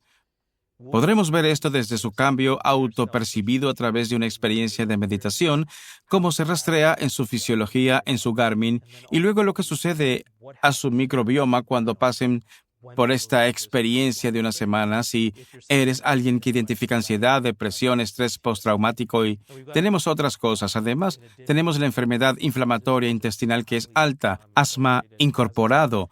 Luego, el proyecto que observamos intensamente en el laboratorio es que tenemos cerca de 42 personas en Quantum que tienen cáncer. El tipo de cáncer predominante es el de mama. Son unas 30 o 31 mujeres las que tienen cáncer de mama. Ahora tenemos algunos números reales con los que podemos empezar a hacer cosas. Cuando nos fijamos en los datos de la encuesta de salud que sale de Quantum, en todo lo que hemos mirado, tenemos un grupo saludable de individuos en Quantum. Hay unos 120 individuos sanos que no marcan ningún proceso de enfermedad. Se vuelven muy importantes, se convierten en nuestros controles. En esto no teníamos controles de relajación que pasaran el rato en la piscina y bebían Mai Tais todo el día. Lo que hicimos es que cada uno actuó bajo su propio control porque empezaron la semana larga y lo seguimos toda la semana. Podemos ver cómo progresaron a lo largo de esa semana. Pero dentro de Quantum tenemos individuos que no padecen enfermedades y que actúan como controles sanos con los que podamos comparar a todos los demás. Si tomas la historia del cáncer en Quantum, lo que notamos es que cuando se comparan los controles sanos con los sujetos con cáncer antes de comenzar la semana del evento, se les hacen preguntas concretas en su encuesta, cómo ven su salud, cómo era de esperar. Los sujetos con cáncer tienen una visión muy negativa de su salud en relación con los sujetos sanos. Lo que me impactó fue que en 7 días se entrecruzaron en el territorio sano. No hay distinción entre cómo ve su salud una persona sana frente a una persona con cáncer después de pasar por la experiencia de una semana. Pregunta similar vinculada a su capacidad de hacer cosas con su familia. El sujeto con cáncer tiene más problemas para hacer cosas con su familia en 7 días que se entrecruza en el territorio sano. Tienen menos problemas. Pueden hacer más cosas con su familia. Estos son autoinformes de cosas. Tú informas. La idea es que si pasan esta experiencia de una semana, donde todo el mundo está en un ambiente de amor, llenos de gratitud, tal vez su percepción de su salud está siendo impulsada por el estado de euforia en el que se encuentran. Pero tenemos la biología que dice, ¿es realmente una percepción o hay realmente un cambio biológico? Cuando nos fijamos en el microbioma intestinal en esta población sana en relación con el cáncer, hay una supresión dramática de bacterias saludables en los sujetos con cáncer antes de que comience el evento de una semana. En 7 días se corrige el fenotipo sano normal. Las bacterias cambian en 7 días en estos individuos en un evento de una semana de duración. Cuando miras todos los perfiles funcionales y otras cosas que vemos cambios en enzimas y bacterias que son elevados para la resistencia al cáncer y dramáticamente suprimidos por cosas que son resistentes a los tratamientos contra el cáncer. Este es el primer tipo de prueba que sugiere que si vas a someterte a una terapia contra el cáncer, quimioterapia o radio, ¿por qué no hacer una semana de meditación? Tu cuerpo y tu intestino van a estar preparados para recibir esa sanación de quimioterapia o esa radiación. Lo que tratamos de hacer es crear conjuntos de datos que muevan la marca hacia cómo el ser humano evoluciona durante esta experiencia de una semana. Eso es solo el perfil del cáncer del que tenemos muchos datos. Hemos empezado a analizar una especie de elefante en la habitación. Es algo que sabíamos que íbamos a tener que mirar los problemas de salud mental. Simplemente no sabía qué tan frecuente iba a ser. Me quedé impactado cuando vi que el 50% de Quantum sufre de esto. Cuando nos fijamos en la ansiedad, la depresión, el hipotiroidismo y el estrés postraumático y si miran estos marcadores de salud, vemos cambios similares en el perfil saludable, todo en 7 días. Hemos empezado a hacer la secuenciación de todo el conjunto de datos Quantum. Son 1,600 muestras que tenemos que revisar mediante la secuenciación del microbioma. Lleva mucho tiempo hacerlo, luego se tarda aún más en recorrer ese conjunto de datos. Esperamos que muy pronto, como hemos hecho con el cáncer, podremos mirar a los individuos ansiosos con la población sana, los individuos deprimidos con los sanos y empezar a hacer comparaciones para ver si hay un cambio que está ocurriendo en la biología que a su vez coincide con su estado de salud, ese tipo de cosas. Quantum nos permite hacer esto a gran escala. Podemos ver cómo evoluciona el individuo en la semana, luego cómo una comunidad de individuos que se enfrentan a enfermedades similares evolucionan. En última instancia, cómo la comunidad de individuos, independientemente de su enfermedad, evoluciona también en esa semana. Son datos muy potentes. Estamos empezando a obtener datos del Garmin también. Las primeras pruebas sugieren que el mayor cambio que vemos en este perfil de Garmin ocurre durante las sanaciones por coherencia. Aquí es donde la mayoría de la gente tiene su momento de introspección en lo que ocurre durante esa semana. Llevan toda la semana trabajando para conseguir algo. Luego se dan cuenta de que todo se trata de que vuelquen esa energía hacia el exterior y se centren en alguien que no conocen. Es un acto altruista que haces y sirve para algo. Hemos sido capaces de verlo en su fisiología y estamos ansiosos por ver cómo evoluciona. En Quantum hemos visto cambios en los valores de Garmin. Su fisiología está cambiando, sus parámetros de variabilidad de la frecuencia cardíaca cambian. Hemos sido capaces de secuenciar una gran parte del microbioma en muchos sujetos y vemos cambios dramáticos. Cuando nos fijamos en los cambios porcentuales, parece que hay quizá un 15 o 20% de supresión de las bacterias antiinflamatorias en sujetos con cáncer antes de que acudan al acto. En 7 días no hay diferencia, hay un 0% de diferencia en comparación con los sanos controlados, son casi idénticos. Sospechamos que veremos cosas similares cuando examinamos también las demás enfermedades en Quantum. Luego están los datos de la encuesta, pero nunca se hace, por eso recopilamos cada vez más datos. Se trata de un estudio de 1 año de duración el que estamos haciendo. Incluso después de dejar el evento, seguimos obteniendo datos de encuestas a 1 mes, a los 3, 6, 9 y 12 meses de seguimiento. Luego, cada uno se quedó con su Garmin. Básicamente, nos están enviando datos y todavía llevan su Garmin y recogen ese conjunto de datos. Constantemente, los datos siguen creciendo y se evalúan. A lo que no hemos podido llegar es donde tengo un par de subvenciones para hacerlo. Es la epigenética. Es bastante costoso estudiar la regulación epigenética. Así que mirar 1,600 muestras va a poner mucho tiempo, va a poner recursos y queremos asegurarnos que todo está en orden antes de hacerlo. ¿Puedes hablarnos del estudio Génesis? Génesis se remonta a mi época universitaria, estudié teología. La historia, he leído la Biblia de atrás para adelante muchas veces como documento histórico y la historia de Génesis trata de las relaciones familiares y se trata de gemelos. Entonces, la idea fue, el estudio genera nuevos conocimientos en torno a firmas genéticas. Muchos estudios genéticos tienden a fijarse en estudios de gemelos porque comparten una genética similar y entornos similares si son gemelos fraternos. Por eso, queríamos incluir un elemento de gemelos en este estudio. Tienen 3 componentes: gemelos, que examina los conjuntos de gemelos; leche, que examina la leche materna, la idea de la relación materno-filial. Luego, un estudio llamado Genes, que es un experimento manipulado para ver si la mente puede cambiar la genética. Es un experimento lejano que sospecho que el 99% quizá fracasará, pero quién sabe, cierto, al final del día.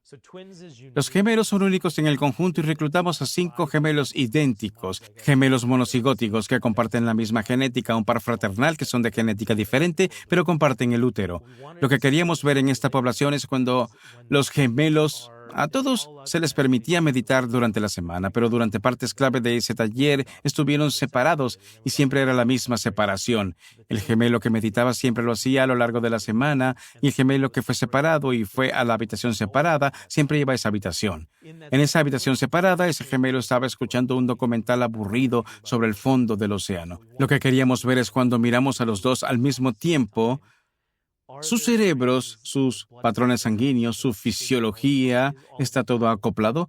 ¿Puede el gemelo que está teniendo este intenso evento emocional durante una meditación de alguna manera impartir ese efecto en un gemelo que está sentado en un sitio diferente escuchando algo que no debería evocar esas mismas cosas? Eso es lo que estamos viendo en este conjunto. Quantum son 1000 personas. Nos va a llevar una eternidad revisar ese conjunto de datos y análisis. Los gemelos son 12.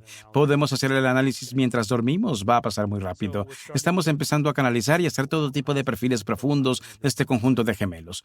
Cuando nos fijamos en sus patrones cerebrales, en los chupones de cerebros que tenemos, hay 32 canales dedicados a diferentes regiones del cerebro y la actividad eléctrica que genera.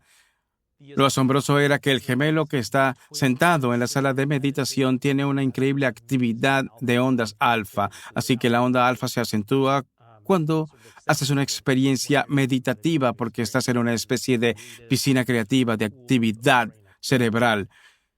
Lo increíble es que el gemelo que estaba sentado en la sala de documentales tiene un patrón de ondas alfa similar que el documental no debería evocar.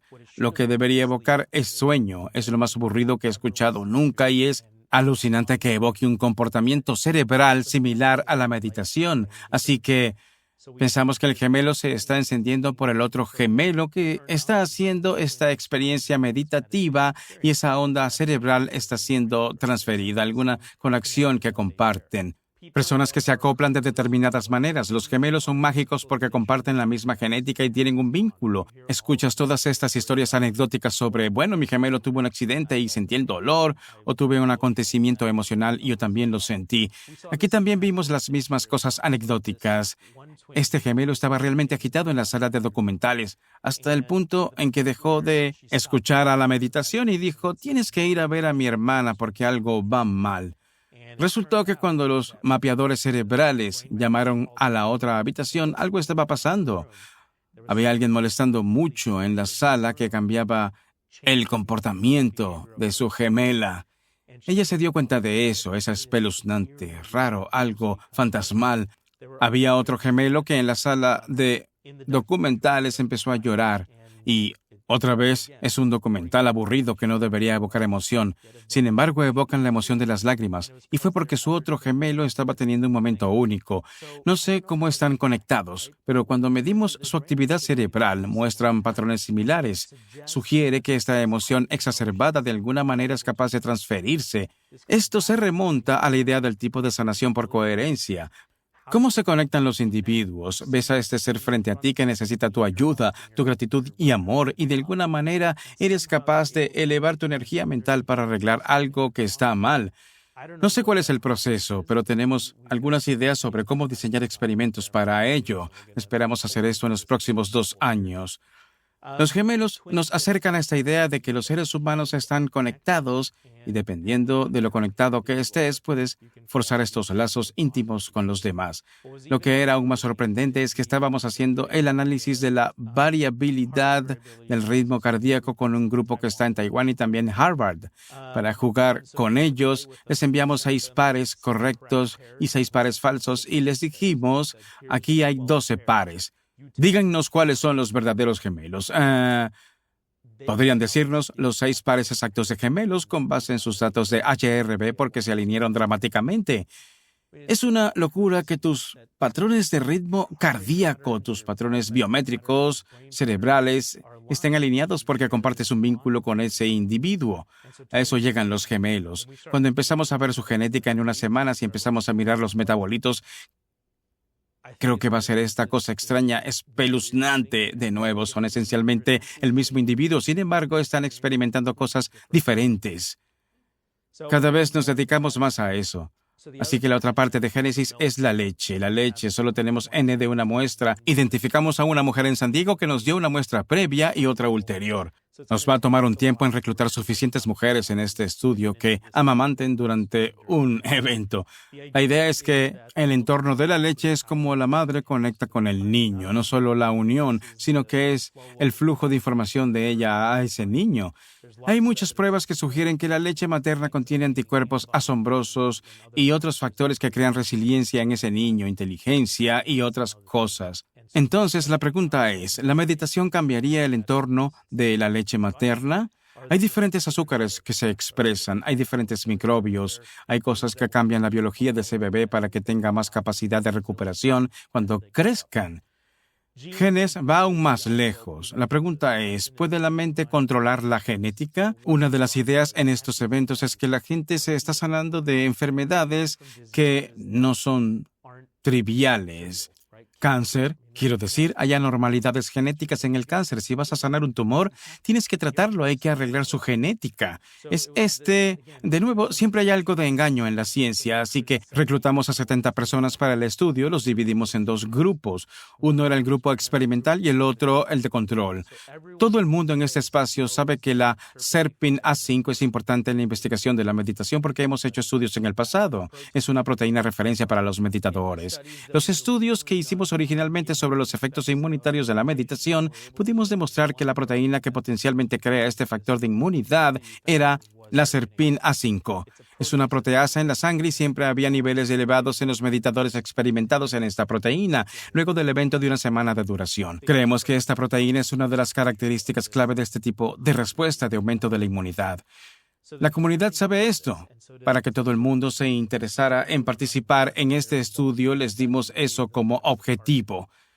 Para el grupo experimental dimos 4 genes adicionales. Les di una clase de 20 a 25 minutos sobre biología celular, ARN, ADN, proteínas, todo el dogma central y ese tipo de cosas, biología celular.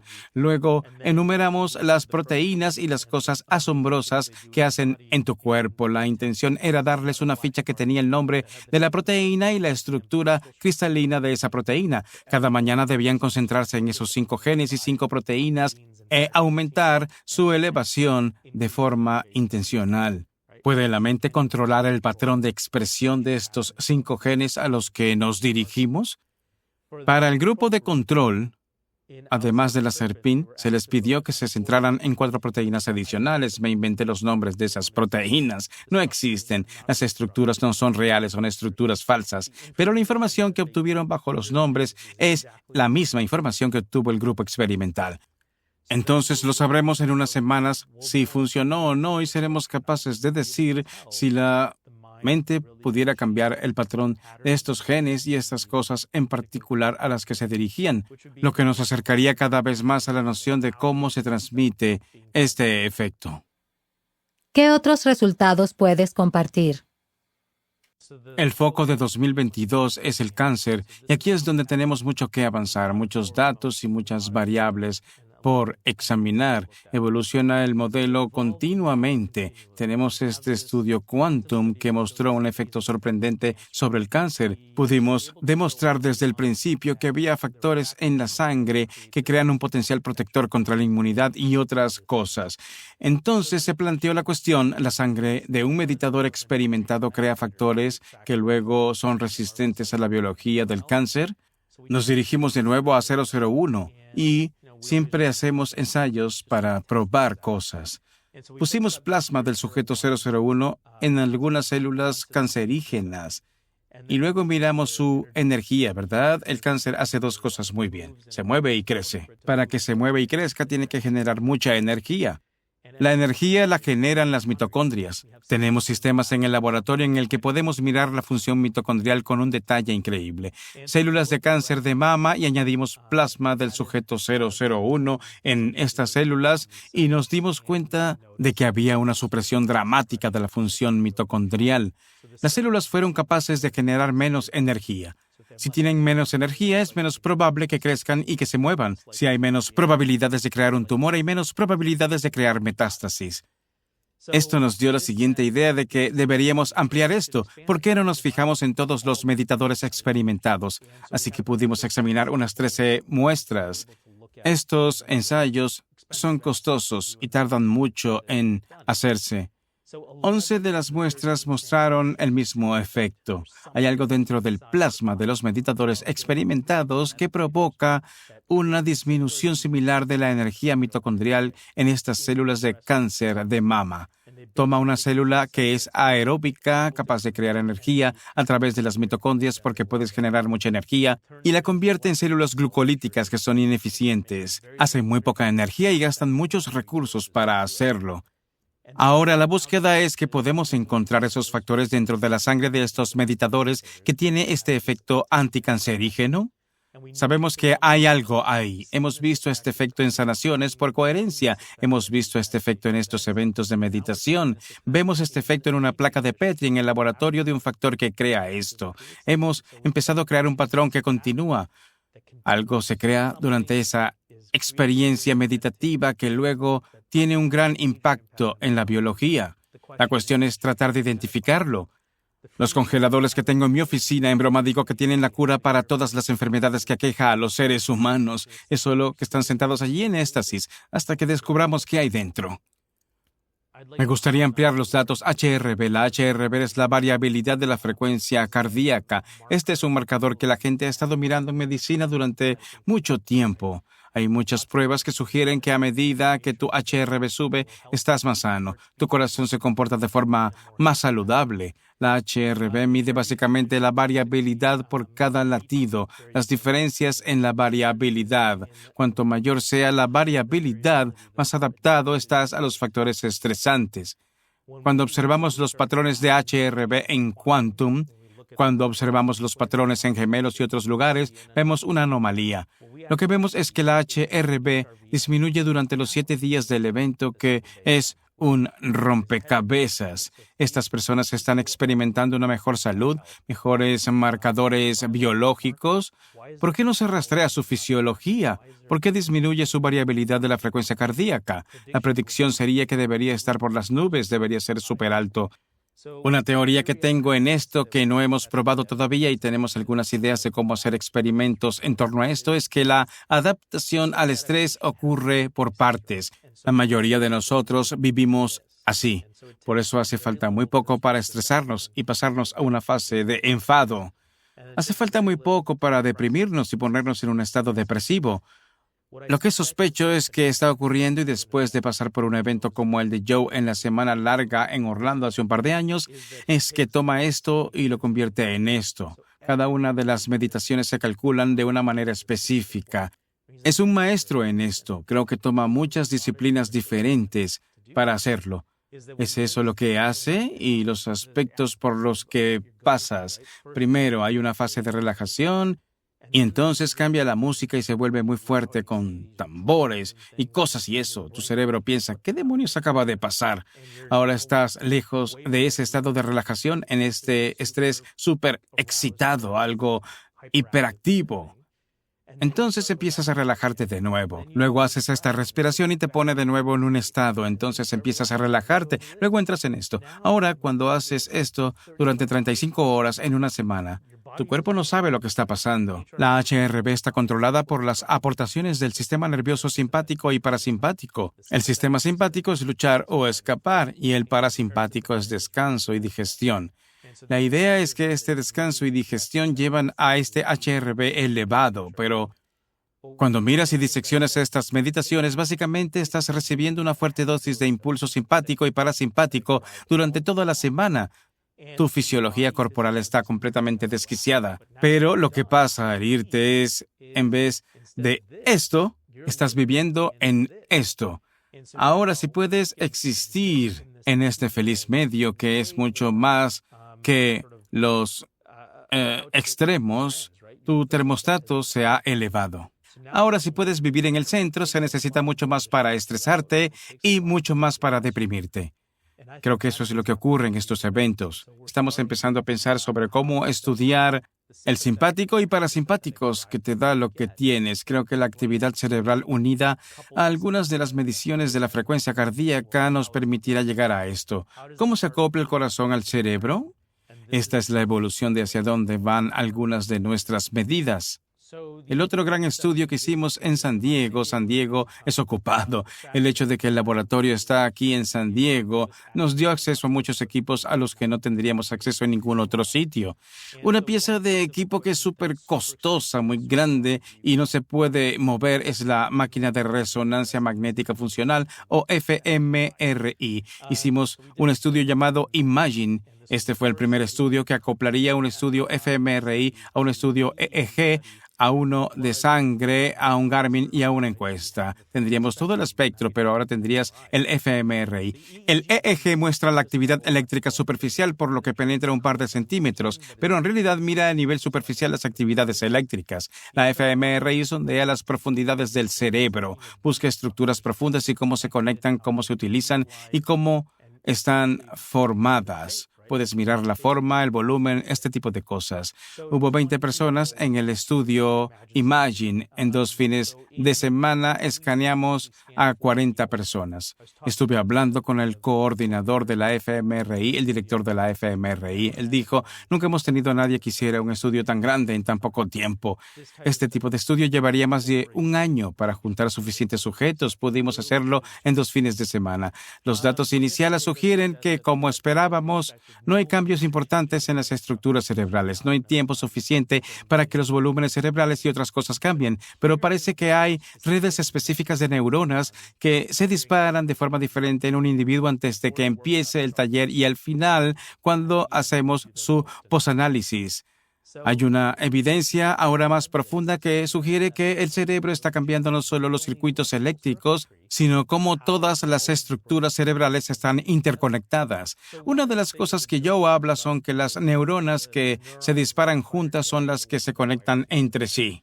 Una de las cosas que nuestros cerebros son capaces de hacer es la plasticidad. Nuestros cerebros tienen plasticidad, son capaces de recablearse, remodelarse y cambiar basados en exposiciones únicas que tenemos en el medio ambiente, conductual y psicológicamente. Hay muchas pruebas que sugieren que los niños imprimen el comportamiento que aprenden y luego lo arraigan, pero hay pruebas que sugieren que se puede convertir a través de estas terapias. Puedes hacer que usen redes diferentes en el cerebro que empiezan a dispararse y a trabajar juntas. No soy neurocientífico, estoy aprendiendo a ser cada vez más neurocientífico, pero las pruebas que estamos reuniendo y que otras personas han reunido sugiere que las redes normalmente se disparaban por nuestras actividades cotidianas. Se pueden recablear para pensar en otras cosas. La forma en que pienso en ello desde este espacio es que tus patrones de pensamiento tienden a acumularse y te hacen comportarte como lo haces. Si eres un individuo estresado, tiendes a tener un patrón de pensamiento que se reproduce continuamente. En cada situación en la que te pongan, ese patrón se activa porque esos son los circuitos neuronales que están muy activos. Cuando entras en un taller de meditación y se te pide que te enfrentes a estos patrones de cómo te comportas y los alteres, entonces empiezas a darte cuenta de ti mismo. Cuando te comportas de esa manera, tus neuronas durante estas 35 horas de meditación empiezan a hacer nuevas conexiones y nuevos cableados. Ahora, cuando vuelvas a tu vida normal, el nuevo cableado entra en conflicto con el antiguo. Entonces tienes que tomar una decisión. Tu cerebro conscientemente comienza a utilizar diferentes redes que entran en juego. Eso es lo que vemos en Imagine. En una semana vemos que algunos de estos patrones de redes cambian en cómo la gente los utiliza.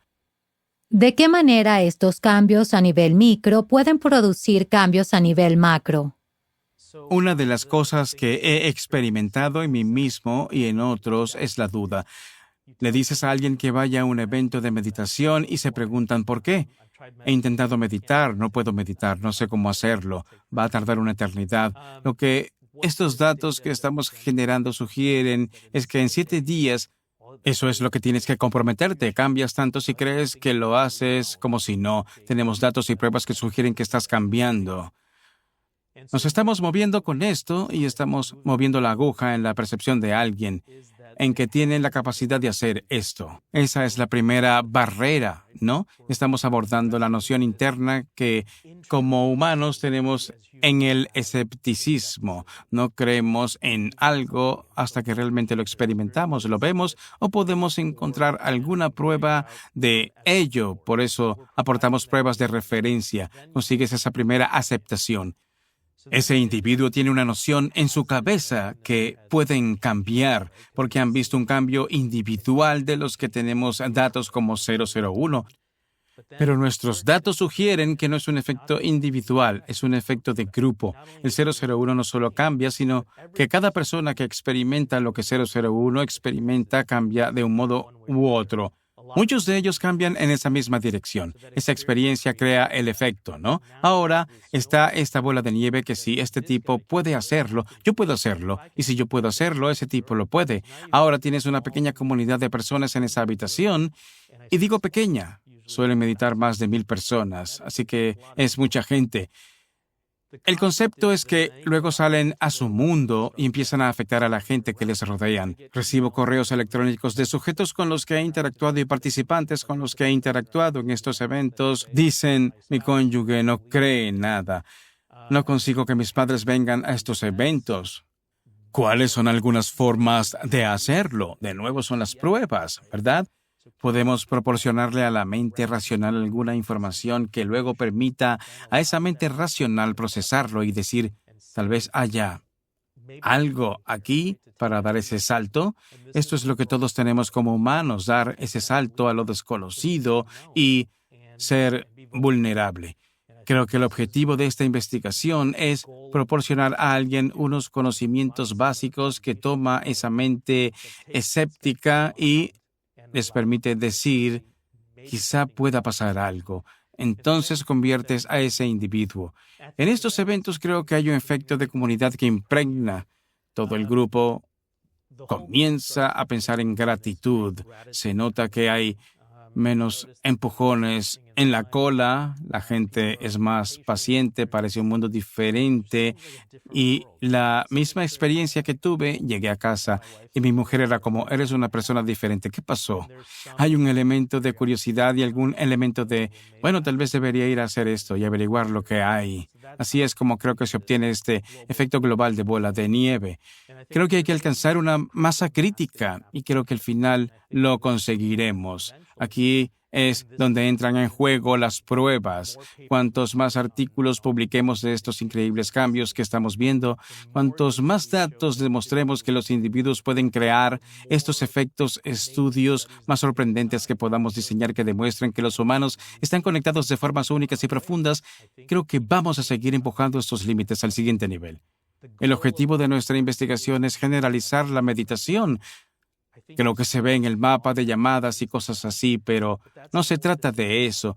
Creo que esas cosas son superficiales y muy básicas. No creo que cambien tu fisiología a un nivel donde una experiencia de inmersión como de una semana de duración o una AFU o cualquier otro tipo de experiencia meditativa profunda, te enfrentas cara a cara con lo que eres y evolucionas. Así es como creo que vamos a evolucionar como comunidad cuando más y más gente empieza a hacer esto. ¿Qué ocurre en estos eventos? Este concepto es lo que el individuo crea en estos eventos. Por eso siempre he sido muy escéptico sobre el poder del pensamiento. Esto es esencialmente lo que es. Puedes pensar un camino hacia una vida mejor si está llena de abundancia en términos de finanzas, salud, lo que sea. Cada vez que tenemos más datos que sugieren que tu patrón de pensamiento crea tu biología. Los datos del microbioma son un ejemplo clave de esto. ¿Cuál es el problema? ¿Cómo puede alguien que pasa por una experiencia meditativa cambiar algo en sus intestinos? Y la cuestión sería simple, la comida, ¿no? La comida es lo que cambia tu intestino. Pero en estos eventos desayunas lo mismo, las mismas meriendas, el mismo almuerzo, no tienes muchas opciones para la cena. Estás atado a este sitio. La comida no es un componente importante de esto. Tienes que recurrir a esta noción de que es tu patrón de pensamiento. El hecho de que tu patrón de pensamiento pueda cambiar tu biología creo que es profundo. Es aquí hacia donde deben dirigirse los futuros estudios sobre lo que esto está haciendo, que es mostrar que nuestras mentes tienen poder. Tenemos la capacidad de crear una farmacología, tenemos la capacidad de crear una biología y creo que nuestros datos lo demuestran sin ningún tratamiento exógeno de nada. No es necesario tomar un medicamento para hacerlo. Literalmente cierras los ojos y piensas en quién y qué eres y dónde quieres estar. Cuando pensamos en biología, una evolución, los primeros organismos que quizá poblaron la Tierra fueron las bacterias y los protozoos. Y cuando eres de los primeros aquí, aprendes a adaptarte a muchas presiones ambientales y descubres cómo sobrevivir y vivir. Es increíble que esas cosas todavía existan. Las bacterias probablemente tienen las poblaciones más grandes de la Tierra en términos de número. Hay números locos que puedes citar sobre cuántas bacterias hay en tu intestino que dan la vuelta a la Tierra y ese tipo de cosas. Se han adaptado y hay bacterias buenas y malas. Tendemos a pensar que nuestro cerebro está en nuestro estómago. No es realmente lo que somos, sino que es lo que nuestras bacterias quieren y desean, que luego te hacen comer alimentos azucarados para convertirte en diabético. La cura para esto es cambiar tu intestino al comer probióticos y diferentes alimentos y modificar el entorno en el que vives. Lo que estos datos y pruebas sugieren es que esta simbiosis que hemos creado entre las bacterias y nosotros como organismos es unilateral. Eso sugeriría que las bacterias tienen el control y nosotros solo somos su especie autónoma, una especie de cuerpos móviles que han habitado, y se vuelve aún más loco. Las mitocondrias que crean la energía en tu célula son bacterias viejas que se incorporaron a las células. El cloroplasto, bacteria antigua que se incorporaron a las plantas, las dos cosas que regulan todos los aspectos de la vida. La capacidad de producir y utilizar oxígeno eran de naturaleza bacteriana. Esto da esta idea de la endosimbiosis, de que necesitamos estos organismos para sobrevivir. Creo que lo que esta evidencia sugiere es que podemos crear un entorno a través del pensamiento que regula cómo se comporta nuestra energía. El comportamiento de las mitocondrias en un plato, en un cuerpo, en un órgano, en un organismo. Luego, en última instancia, nuestros pensamientos pueden crear algún elemento de cambios en el microbioma intestinal. Estas bacterias que se asientan pueden estar aumentadas y alteradas por los patrones de las cosas que pensamos. Hay una noción de que nuestros pensamientos pueden tomar el control de lo que estamos destinados a ser, que al final seamos nosotros los que estemos al mando.